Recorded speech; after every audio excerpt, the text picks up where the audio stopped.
first things first, what do you get inside the box?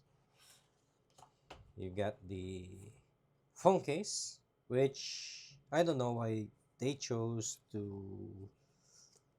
include this kind of phone case when it won't protect, or it will not protect the edge of your phone. Yep, so we got the SIM ejector tool. Paper says licensed by Qualcomm, so I don't know what part of the phone is licensed by Qualcomm. Your user manual, I don't think this is even necessary anymore. It's a waste of paper. So a warranty card, which is not applicable in Philippines because all you need is a receipt. Now there are, what do you call this again? A kit to clean and install your tempered glass. Here's your tempered glass. So that's free. That's a nice bonus. This one, I don't know. I don't know why they include this. I don't think it's necessary, but you'll never know. We have the 45-watt power brick.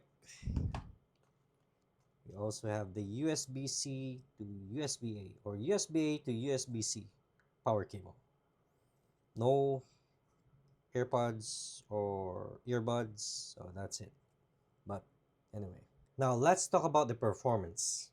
So this phone is rocking the MediaTek Helio G200. Sounds like a big step up from the G100, right? Well, not really. Maybe in paper, yes, but it's still the same chip architecture. So any speed boost you will get will be tiny, like 1 to 3%. And that's me being overly generous. So don't expect any night and day difference here. Okay. So yeah, G100, G99, G200, same architecture. Now what we have here is the 8 GB RAM and 256 GB storage. So as you know, the specs, it's 50 megapixels at the rear camera. So it uses the Sony IMX 882 sensor. The front camera, that's only a 13 megapixels. So the battery, we have a 5160 milliamp. Well, seems like they put the specs or size of the screen here, so it's 6.78 inches of super resolution eye comfort display. Sure. Android 15, of course, the latest, not the latest version because we already have the Android 16. So, yeah, so pretty much that's it. Just basic. We also have the active halo lighting. It's a nice touch, but not bright enough for me. I wish there's a way to adjust the brightness, but it is what it is. Now, special functions. So we have the game mode as usual, dynamic bar. So the face unlock, call recording, same like the iPhone, but iPhone has more interaction with other app developer. So this one is pretty much in-house when it comes to the function. Um, it also has bypass charging, nice for gaming. This thin, well, it's light. I couldn't complain when it comes to the thickness. It's okay. So what we have here is an AMOLED display, as you know. The difference is that this is now has a Gorilla Glass 7i, so more durable and scratch resistant. Drop resistant, nah, I won't try it. Never. Don't even try it, okay? Because this phone, as thin as this, um, chances it won't survive. Well, you'll be lucky if it will survive, but You may have some dents and scratches, and any phone will have that anyway if you're gonna drop the phone. So, but what I've noticed is that when I watch movies on this phone, I've noticed that it's more pleasant to watch than the previous version because this one has less reddish hue on the skin tone compared to the previous version. Um, unless Infinix pushed some software update to fix that, then more or less they're the same except for the Gorilla Glass versions. So the other one has a Gorilla Glass version as well, but not as durable as this one.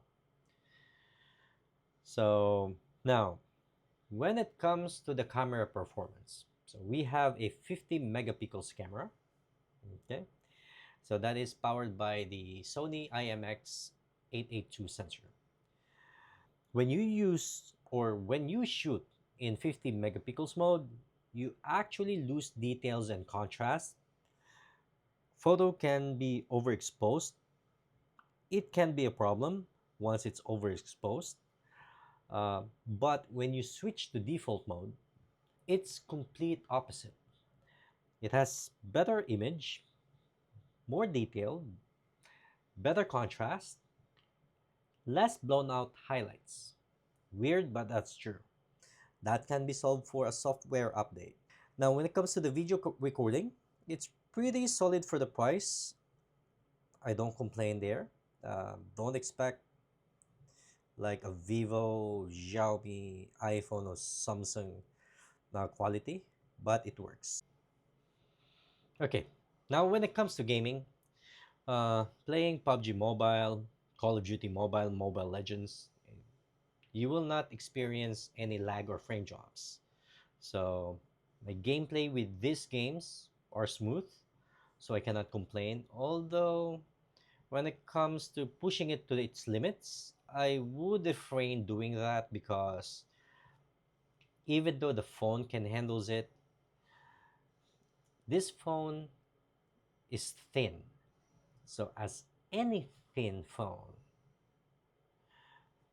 it's prone for overheating because there's no leg room to properly dissipate those heat. Yeah, so just refrain of pushing it to its limits.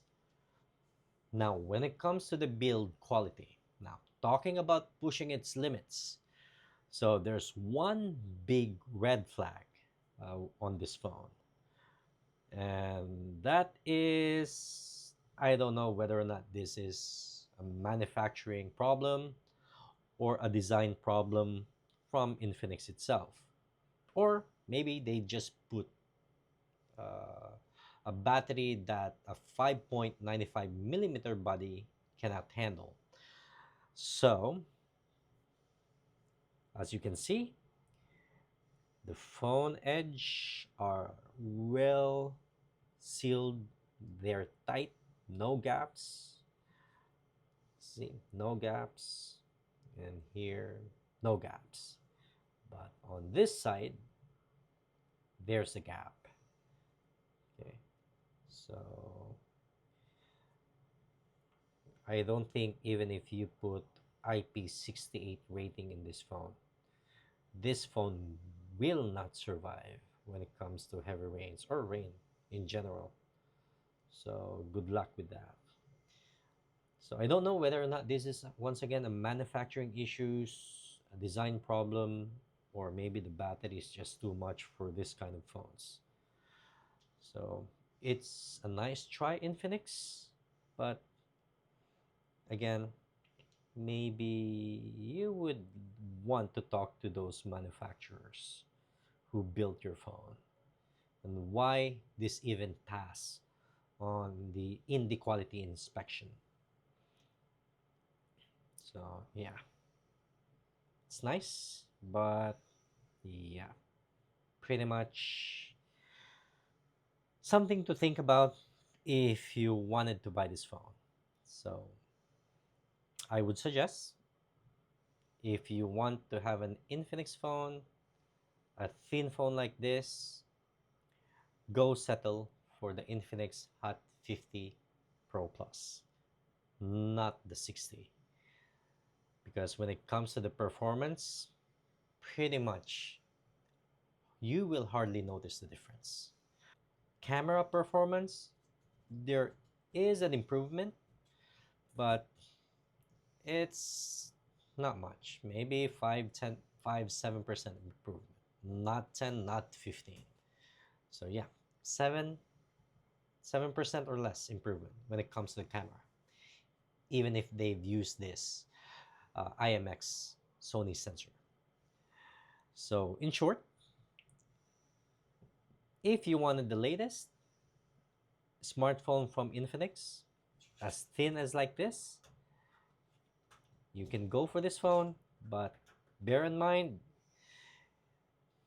you may get a phone like this. So it's up to you if you wanted to take the risk or not. Maybe you won't get a phone like this, but I can guarantee you, after 4 months, 4 months, 3 months maybe, it will start to look like this. Yes. This is like what, 4 days old? I've used it for like 4 hours, and yeah, that's it. And actually, if you've noticed the unboxing video I had, actually, it's already there. This gap is already there. It's not been caused by because I've tested it outside and maybe the phone gets too hot. That's why the adhesive just suddenly popped. But that's not the case in this. Okay, you can see the video. You will see it there when I unboxed it. When I just did this type of video or shoot, you will see this. So yeah, so that's all, guys. Thank you for watching, and you have a good day.